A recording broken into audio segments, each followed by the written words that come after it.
अलग अलग तरह की बंदूकों का अलग अलग तरह का मैकेनिज्म होता है, पर सभी बंदूकें एक ही बेसिक प्रिंसिपल पर काम करती हैं।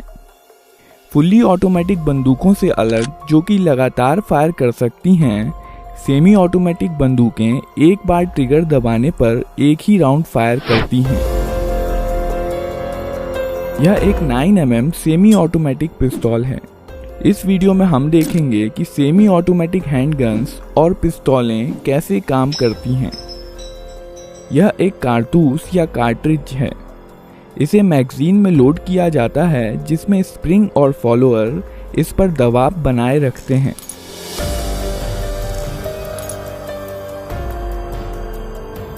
मैगजीन का डिज़ाइन कुछ इस प्रकार का होता है कि कारतूस आगे स्लाइड होकर ही बाहर आ सकता है। इस मैगजीन को बंदूक में रखा जाता है।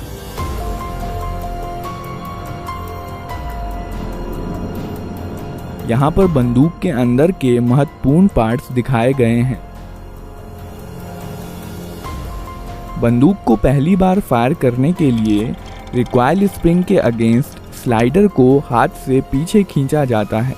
इसके कारण कई चीजें एक साथ होती हैं, जिन्हें हम एक एक करके देखेंगे। स्लाइडर के मूवमेंट के कारण हैमर पीछे आता है। यह हैमर स्ट्रट के जरिए मेन स्प्रिंग से जुड़ा होता है और इसलिए मेन स्प्रिंग को दबा देता है।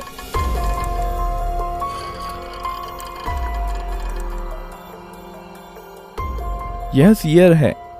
यह हैमर के मूवमेंट को कंट्रोल करता है। जब स्लाइडर पीछे जाता है, तब सीयर लीफ स्प्रिंग के दबाव में हैमर के साथ एंगेज हो जाता है और हैमर को वापस जाने से रोकता है। जब स्लाइडर को छोड़ दिया जाता है, तब रिकॉइल स्प्रिंग के कारण स्लाइडर अपनी पहले वाली स्थिति में चला जाता है, जबकि हैमर सीयर के कारण अपनी स्थिति में बना रहता है। इस प्रक्रिया को कॉकिंग कहते हैं। जब स्लाइडर पीछे आता है, तो इस पर बने प्रोजेक्शन बैरल को पीछे की ओर धकेलते हैं, जिसके कारण बैरल कुछ नीचे हो जाता है और इसलिए अब इसमें कारतूस आसानी से भरा जा सकता है।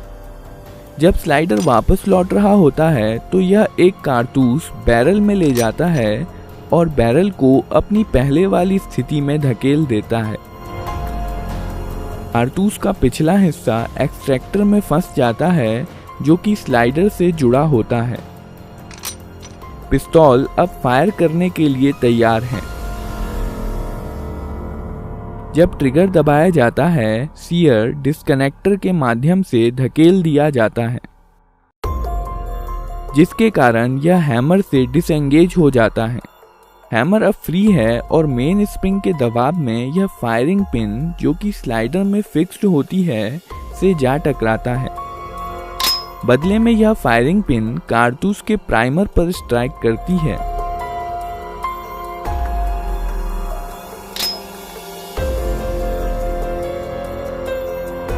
प्राइमर में इम्पैक्ट सेंसिटिव एक्सप्लोजिव होता है, जो फायरिंग पिन के टकराने की वजह से जल जाता है।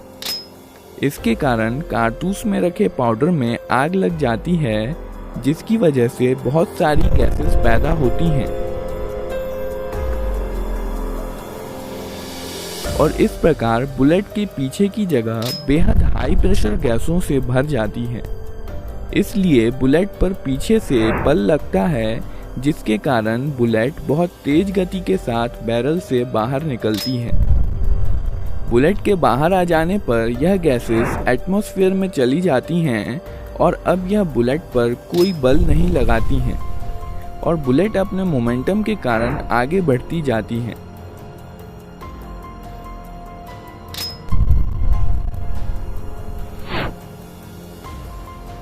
बैरल में कुछ लकीरें और खांचे बने होते हैं, जो आगे बढ़ते समय बुलेट को स्थिरता के लिए घुमा देते हैं। यह गैसें बंदूक पर भी समान और विपरीत बल लगाती हैं, पर चूंकि बंदूक काफ़ी भारी होती है, इसलिए इसका एक्सेलरेशन बुलेट के मुकाबले काफ़ी कम होता है और इसलिए यह पीछे की तरफ ज़्यादा गति प्राप्त नहीं कर पाती। विस्फोट की कुछ एनर्जी स्लाइडर को पीछे धकेलने में इस्तेमाल हो जाती है। केस या खोखा स्लाइडर के साथ पीछे आता है और इजेक्टर की मदद से बाहर निकाल दिया जाता है।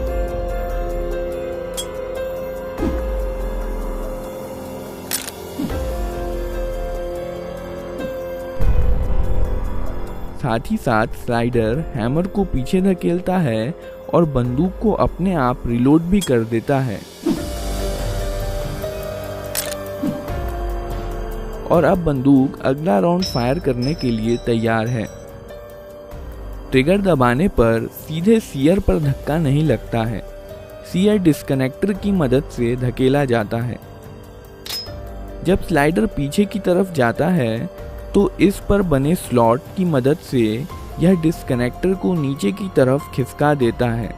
अब ट्रिगर और सीयर अलग हो गए हैं और इसलिए ट्रिगर दबे होने पर भी सीयर हैमर के साथ एंगेज हो सकता है।